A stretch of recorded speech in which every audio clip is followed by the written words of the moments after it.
Não me envergonho do Evangelho, porque é o poder de Deus para a salvação de todo aquele que crê.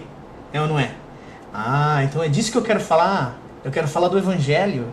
Por isso eu quero falar para você também que você que está assistindo esse vídeo e não faz parte do meu círculo de amigos cristãos, amigo de igreja, esse vídeo é para você também. Eu desafio você a ficar aqui até o final ouvindo tudo que eu vou falar para vocês. Por quê? Porque o que eu vou dizer aqui para você pode ter um efeito drástico na sua vida. Transformar sua vida de cabo a rabo e você sair daqui com uma compreensão que pode te levar a se tornar uma nova pessoa, tá? Eu vou falar para vocês o que é o Evangelho. Você que sempre quis saber o que é o Evangelho, vi falar que o Evangelho isso, os evangélicos aquilo, o que é o Evangelho? Bom, eu vou começar no texto de Paulo. Paulo fala assim, ó, não me envergonho do Evangelho, porque é o poder de Deus para a salvação de todo aquele que crê. Então, quando fala-se de Evangelho, Evangelho é o poder de Deus para a salvação, mas para a salvação de quem? Para a salvação de todo aquele que crê. Então você já deve estar pensando assim, então eu estou salvo, eu creio em Deus. Eu creio em Deus. No fundinho lá eu creio, eu sei que eu creio. Mas vou falar para você uma coisa que diz assim, eu creio em Deus. A Bíblia também diz o quê? Que o próprio diabo crê em Deus. Não só crê como teme, e não só teme como treme, a palavra diz. Então eu quero dizer para você uma coisa, crer em Deus não é o que está querendo dizer aqui nesse texto, não. E como que a gente faz para saber o que realmente Paulo quis dizer aqui com esse texto de crer? É facinho, é só voltar para a própria Bíblia. Se a gente quiser ficar falando assim, eu acho que eu sei o que Paulo quis dizer com crer aqui. Paulo quis dizer isso. A hora que você começa a filosofar, desiste. Você vai criar uma religião nova para você. Então a melhor forma de você descobrir algo que a Bíblia quis dizer, sabe como que você faz? Fica aqui uma dica para sempre. Leia a Bíblia. Na Bíblia você acha a resposta. E não na resposta de um pastor, na resposta de um amigo, no papo de alguém. Não, volta para a Bíblia. Então vamos olhar para a Bíblia para descobrir o que é assim, ó. O Evangelho é o poder de Deus para salvar todo aquele que crê. Vamos para um texto famoso da Bíblia, e ele não é famoso à toa, porque é um texto excelente para você entender o Evangelho. João 3,16. Em João 3,16 está escrito: Deus amou o mundo de tal maneira que deu seu Filho unigênito para que todo aquele que nele crê tenha a vida eterna, não pereça, mas tenha a vida eterna. Então nós estamos vendo aqui que o crer não é crer em Deus somente, é crer em Jesus. Então nós estamos começando a traçar aqui para você que a Bíblia, de ponta a ponta, ela deixa como critério para a salvação um único elemento. Um único elemento como critério para ver se você vai ser salvo ou condenado. Qual critério é esse? Crer no Filho de Deus. Mais para baixo, ali em João 3, 16, 17, você vai ver assim, quem crê já está salvo, mas quem não crê já está condenado, por não crer no nome do Filho de Deus. Marcos 16 também fala essas coisas. Então, crer em Jesus Cristo é o elemento principal para você ser salvo. Mas aí você pode dizer assim, mas eu creio em Jesus Cristo, né? Se perguntar para mim assim, crê em Jesus? Creio, eu creio em Jesus Cristo. Mas como será que a gente crê em Jesus Cristo da forma correta, da forma bíblica? Olha, tem um texto bíblico muito interessante em João 7 lá, que ensina a gente como que é essa fé. A fé não é só da boca para fora, não. Só você dizer, Senhor, Senhor, Tu és o meu Senhor, e o teu coração está longe de Cristo. Ou então falar, Cristo, eu te amo, maravilhosamente eu te amo, mas não guarda os mandamentos de Cristo. Quero falar para você então, que a fé genuína e autêntica em Cristo, ela é o único critério para definir se você vai ou não vai para o céu. Morar com Deus eternamente após a morte. Tudo bem? Wagner, mas e as obras? Poxa, as obras, eu sou um cara de boas obras. Né? Eu vou lá, faço boas obras, às vezes eu erro um pouquinho. Se eu colocar no balanço, no fim da minha vida, minhas boas obras estão pesando mais do que as minhas más obras. Acho que eu vou para o céu, né? As boas obras contam. Contam ou não contam? Será que as tuas boas obras são levadas em consideração para saber se você vai ser salvo ou condenado? Será? O que a Bíblia diz isso? Vamos ler um texto? Um texto que está em Efésios 2, 8, 9.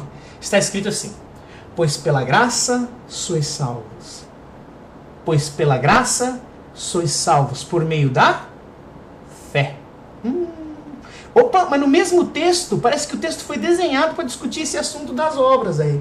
Sabe por quê? Porque o mesmo texto continua dizendo assim: não por obras, para que ninguém se glorie. Eu vou ler o texto inteiro aqui para você. Efésios 2, 8, 9. Porque pela graça sois salvos por meio da fé, e isso não vem de vós, é dom de Deus. Não por obras, para que ninguém se glorie. Deus não quer ninguém lá no céu pagando de gostosão, falando assim: aí pessoal, tô aqui no céu porque eu fui bom. Tô aqui no céu porque, ó, ajudei minha avó, ajudei a velhinha a atravessar a rua, lavava a louça pra minha esposa. Por isso que eu tô aqui no céu. Filho, Deus não quer ninguém se gloriando lá no céu. Por isso ele definiu como uma lei universal que a salvação independe das obras. É isso que você acabou de ouvir no texto bíblico aqui. Então, o texto diz: não por obras, para que ninguém se glorie. Senão, a situação seria patética na hora de entrar no céu. Imagina aquela cena na hora de entrar do céu. Tá todo mundo lá no último dia, na consumação dos séculos, uma galera subindo a escadaria para o céu e outra galera descendo a escadaria para o inferno. Então, eu vou falar para você uma coisa, tá? Muito interessante aqui. Vou falar para você assim: se você, na hora que estiver subindo a escadaria para o céu, bate o olho lá no cara descendo a escadaria para o inferno, se a salvação é por meio das obras, você poderia virar para ele e falar assim: ops, você que tá descendo aí, tá descendo a escada aí, né? Tá indo pro inferno, né? Quem mandou? Você podia ter sido igual eu, ter feito boas obras, ter dado o troquinho lá no McDonald's, põe lá na caixinha. Você podia ter ajudado a velhinha a atravessar a rua, mas não fez? Então desce pro inferno aqui. Agora eu tô indo pro céu, porque eu fui bom, porque eu dei o dízimo. Eu fui bom, porque eu dei esmola. Eu fui bom, porque eu ajudei os outros. Fih, isso é patético. Isso não é bíblico, cara. Deus não vai ter ninguém lá no céu que bate no peito e fala assim: tô aqui no céu porque eu fui bom. A Bíblia mostra de ponta a ponta que só tem um elemento, um ser no universo e fora do universo que detém toda a glória. E esse ser é Deus. A Ele toda a glória e toda a honra para sempre. Então, esse texto diz claramente pra gente o quê? Que você não vai ser salvo por meio das tuas obras, para que você não se glorie, mas sim vai ser salvo por meio da fé. E o texto diz: isso não vem de vós, é dom de Deus. É uma outra discussão que vale a pena fazer também. A fé genuína em Cristo é ela que te salva. Você quer um exemplo de que o que eu estou falando é verdade? Um exemplo na Bíblia? Tá sempre na Bíblia. Um exemplo clássico para mostrar para você que as obras não influenciam em nada para você ser salvo ou condenado, mas sim somente a fé. É aquela passagem clássica que é uma das que mais fala ao meu coração. Tá? Jesus foi crucificado no meio de dois criminosos. Né? Um diz a tradição que era ladrão. O outro diz a tradição que era estuprador. Não importa se era estuprador, o que era. Isso aí é história não é comigo. O que importa é que tinham dois criminosos aqui. Um zombando e caçoando de Jesus Cristo, e o outro fez algo do que nós estamos falando até agora, desde o princípio, que esse é o único elemento que realmente importa para a salvação. Diz a Bíblia que ele olhou para Jesus Cristo e falou: verdadeiramente és o Filho de Deus. Aquele cara reconheceu que Jesus Cristo era o Filho de Deus, ele creu no seu coração de forma íntima, genuína, autêntica e verdadeira que Cristo era o Filho de Deus, de que Cristo era o Messias. Aí sabe o que aconteceu? Naquele momento aconteceu algo que eu pagava tudo que você imaginar para eu poder ouvir a frase que aquele cara ouviu. Eu dava tudo que você imaginar, dava minha casa, dava meu carro, dava minha moto, dava minha esposa, e ai de mim se eu não desse minha esposa para ouvir o que Jesus falou naquele dia. Jesus falou para aquele cara assim: ainda hoje estarás comigo no paraíso. Gente, por causa da fé única e genuína em Cristo, aquele cara foi salvo ali na hora H. E não é porque Jesus era Jesus, aí ele pôde. Não, Jesus não viola as leis do Pai, não. Tem gente que fala: quando você vai direto no patrão ali, a coisa é diferente. Diferente nada, filho. Os dois são uníssonos, eles não trabalham de forma diferente, não. O pai e o filho. Creu genuinamente, você é salvo. Mas eu sei, você vai querer se levantar igual uma fera e falar assim: não é possível, esse Deus é injusto. Porque o cara foi lá, matou, roubou, estuprou, seja lá o que foi a vida inteira. Aí ele vai lá e fala, Jesus, eu creio em você. E aí ele é salvo? Filho, eu vou falar uma coisa pra você. O que acontece com os pecados de uma pessoa que creu em Jesus Cristo é uma outra discussão toda diferente. Tá? É uma discussão que chama justificação e não dá tempo de falar aqui nesse vídeo, porque eu não quero que esse vídeo fique com meia hora. Já deve estar com 15 minutos. Né? Eu quero que você entenda o seguinte, Deus não é injusto, Deus não estará deixando os pecados daquele ladrão impunes. Não deixar. Deus não deixa os pecados daquele ladrão impune. E nem os seus pecados, se você crê em Jesus Cristo, e nem os meus horrendos pecados estão ficando impunes quando eu creio em Jesus Cristo e sou salvo. A justificação, rapidamente, ela diz o quê? Que sobre Cristo foi depositado toda a penitência, todo o horror correspondente ao pecado daquele ladrão, ao meu pecado. Cristo pagou e sofreu com o próprio sangue e humilhação tudo que eu deveria pagar e aquele cara deveria pagar, aquele que estava ao lado de Jesus na cruz. Então os pecados não ficaram sem perdão e Deus não foi injusto. Porque para Deus salvar, não sai de vista a justiça de Deus. Não, a misericórdia de Deus e a justiça de Deus conseguem acontecer ao mesmo tempo. Quando toda a penitência do teu pecado, os teus pecados, aqueles pecados que você cometeu a tua vida inteira, quando você crê em Cristo, sabe o que acontece? A penitência que você deveria sofrer por esses pecados no inferno é jogado sobre Jesus Cristo, numa estratégia atemporal que existe, onde Cristo foi crucificado e todos os pecados de todos aqueles que creem, que viriam a crer, ali foram eximados e consumados e foi expiado todo o pecado de todo que estaria no céu. Isso aí é justificação. Então quando o ladrão virou e falou assim, verdadeiramente és o Filho de Deus. Sim, ele foi salvo. E não, Deus não foi injusto. Os pecados deles não ficaram impunes. Caíram sobre Jesus Cristo. E vou falar uma coisa pra você. Você vai falar, então os pecados do cara, muito fácil para Jesus Cristo, que é Deus, né? Jesus Cristo que é Deus, vai lá e paga os pecados. Filho, vou falar uma coisa pra você. O que Jesus Cristo teve que sofrer para poder pagar e expiar o pecado de toda a humanidade, não foi bolinho. Jesus Cristo, com toda a divindade dele, a hora que ele olhou dentro do cálice assim, ó, né, que Deus falou assim, ó, toma o cálice, né? Toma o cálice da ira de Deus correspondente aos pecados de todos os que estarão no céu. A hora que ele olhou assim, ó, ele falou, Jesus, passa de mim esse cálice. Aí Deus falou, vai passar não, toma aí. Aí ele olhou de novo, sabe o que ele viu lá dentro? Tudo que eu, tudo que você, tudo que qualquer pessoa que um dia vai estar no céu deveria pagar lá no inferno. É isso que ele viu dentro do cálice. E ele falou, pelo amor de Deus, passa de mim esse cálice. 3 vezes. Na última vez, ele fez a vontade do Pai e tomou toda a ira de Deus correspondente aos teus pecados, aos pecados de todos aqueles que um dia estarão no céu. Tomou até a última gota. E por isso que hoje eu posso virar para Deus e falar assim, Senhor, eis-me aqui, quero conversar contigo. Senhor, me ajuda. Eu posso ir sem medo de que Deus está com raivinha de mim, porque Ele não está. Porque tudo que faria Ele está com raivinha de mim, na verdade já foi colocado naquele cálice e Cristo bebeu. Tá? Por isso que o ladrão pôde ser salvo sem que houvesse nenhum tipo de injustiça. Beleza? Tá explicado ou não? Posso que você não tinha pensado nisso, né? Por isso que eu posso afirmar para você categoricamente que as tuas obras não são levadas em consideração na hora de você ser salvo ou ser condenado, como foi o caso do ladrão. Isso porque eu quero levar você a fazer uma pequena reflexão comigo aqui agora. Promete pra mim que vai fazer, tá? Você acha que qual é o padrão de Deus de obras boas, dignas de serem levadas em consideração para a salvação, e obras más? Vou só ler um texto para você de Isaías 64:6, que está escrito assim, ó. Mas nós todos somos como um imundo, e todas as nossas melhores obras de justiça são como trapos de imundícia perante Deus. Ai, gente.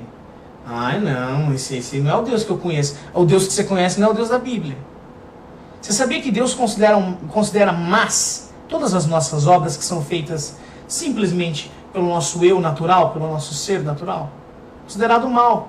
Deus considera bem, algo bom, somente aquilo que é feito por meio da fé, está escrito em Romanos.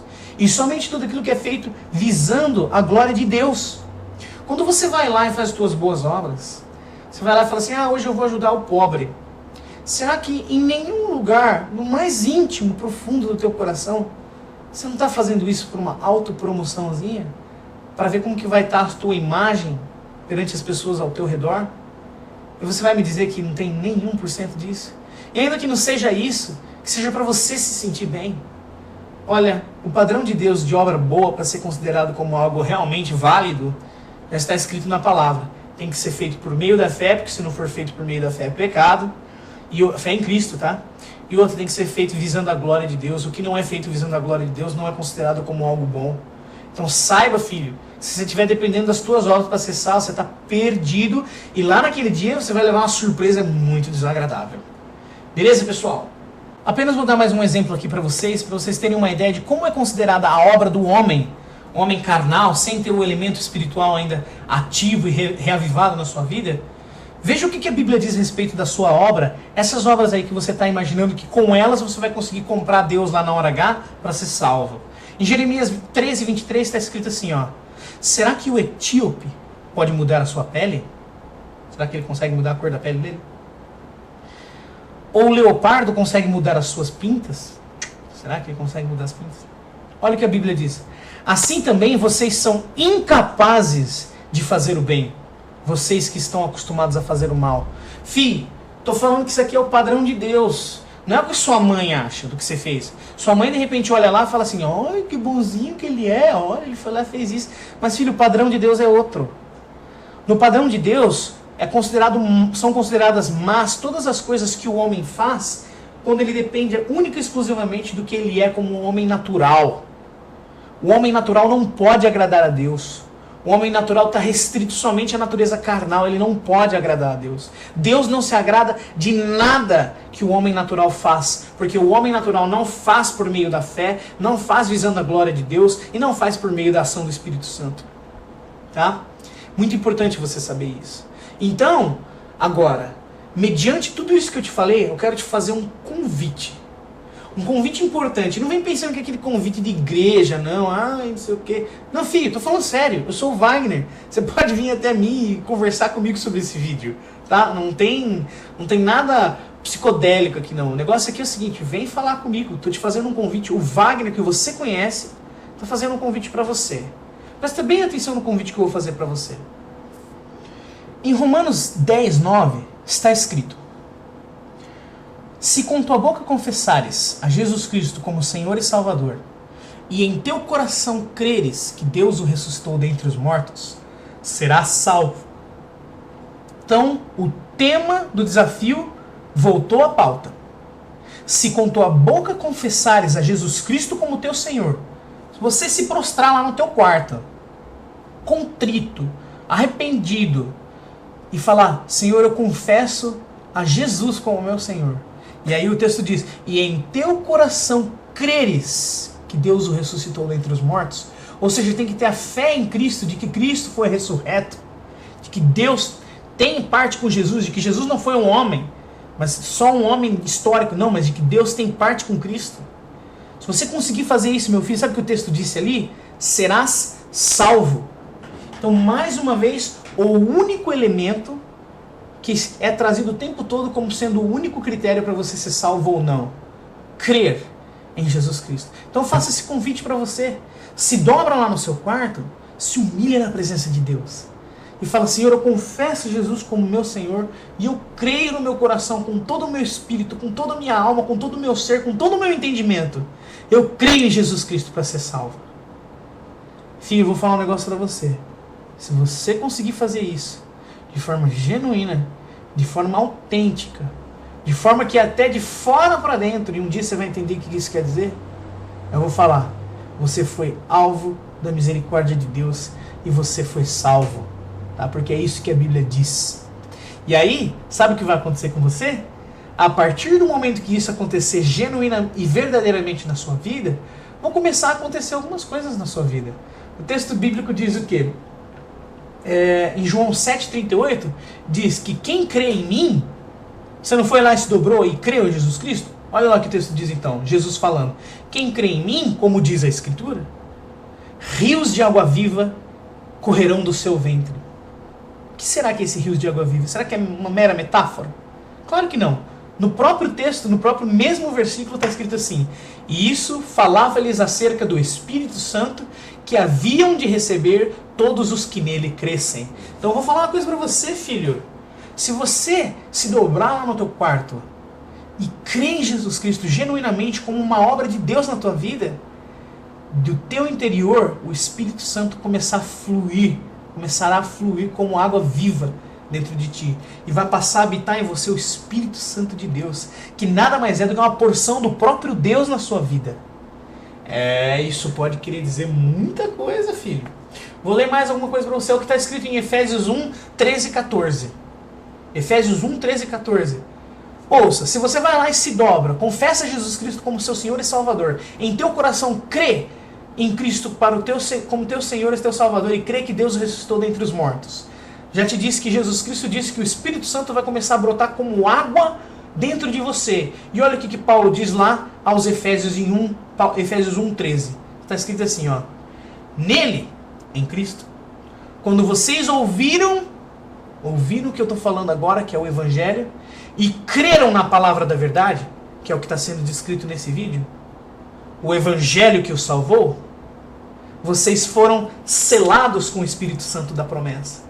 Então Jesus falou de que aquele que crê recebe o Espírito Santo da promessa, e Paulo depois foi lá e endossou o que Jesus Cristo falou, dizendo que quando vocês ouviram e creram na palavra da verdade, o Evangelho que os salvou, vocês foram selados com o Espírito Santo da promessa. E o que é isso? O que significa ser selado com o Espírito Santo da promessa? Não filosofa, cara, não vai longe não, continua lendo o texto.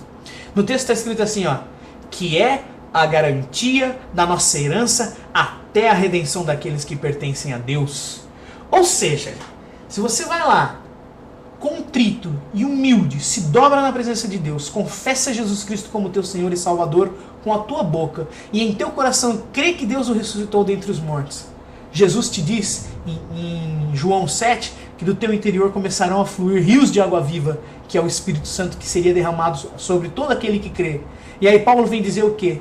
Que isso é o batismo com o Espírito Santo, é o selo do Espírito Santo da promessa, que significa que você ganhou um selo de garantia de que você é salvo. Está escrito, não sou eu que estou inventando. Ele passa a ser uma garantia da nossa herança até a redenção daqueles que pertencem a Deus. Isso é o Espírito Santo na tua vida. E te digo mais que vai começar a acontecer na sua vida. Você vai poder ser chamado filho de Deus. Aí entra um negócio que o pessoal adora conversar. Epa. Não, mas filho de Deus não. Todo mundo é filho de Deus, Wagner. Se eu ouvo falar isso aí em qualquer esquina, em qualquer igreja, todo mundo é filho de Deus. Presta bem atenção no que eu vou falar pra você. Isso é o que disseram pra você. Se você for olhar na Bíblia se todo mundo é filho de Deus mesmo, eu aposto, eu tenho certeza que você vai se surpreender com a resposta. Tá? Eu vou te mostrar quem é filho de Deus, quem não é, segundo a Bíblia. Em João 1,12 está escrito: contudo, aos que o receberam, aos que creram em seu nome, está falando de Jesus aqui, deu-lhes o direito de se tornarem filhos de Deus. De se tornarem. Quem se torna filho de Deus não era filho de Deus antes. Então, você vai preferir continuar crendo naquilo que você ouviu a vida inteira da boca de vai saber quem, de que todo mundo é filho de Deus? Ou você vai passar a entender no teu coração que a Bíblia diz que aos que o receberam e aos que creram no seu nome, aí sim deu-lhes o direito de se tornarem filhos de Deus. E vou falar algo mais ainda. Se você acha que todo mundo é filho de Deus, mesmo depois de ouvir esse texto aqui, eu vou te falar o que Jesus e o que João falava sobre esse assunto de que se todos são ou não são filhos de Deus. Vou ler um texto aqui para você de 1 João 3,10, em que João fala justamente sobre esse assunto. Olha o que João fala acerca de filhos de Deus e não filhos de Deus. Desta forma, sabemos quem são os filhos de Deus e quem são os filhos do diabo. E aí ele vai explicar ali como que faz para você discernir quem é filho de Deus e quem é filho do diabo. E aí, você acha que João, o apóstolo amado de Jesus, que reclinou no peito de Jesus e andou com Jesus o tempo todo, você acha que ele está enganado, todo mundo é filho de Deus? Não, o próprio João falou. Existem os filhos de Deus e os filhos do diabo. E se para você não é o suficiente, eu vou pegar um texto de Jesus falando sobre isso. Jesus diz lá em João 8,44, Olha o que ele disse para uma galera que estava ali perto dele, tudo fustigando Jesus Cristo. Presta atenção no que ele diz para eles, ó. Vós tendes por pai o diabo, e quereis satisfazer o desejo do vosso pai.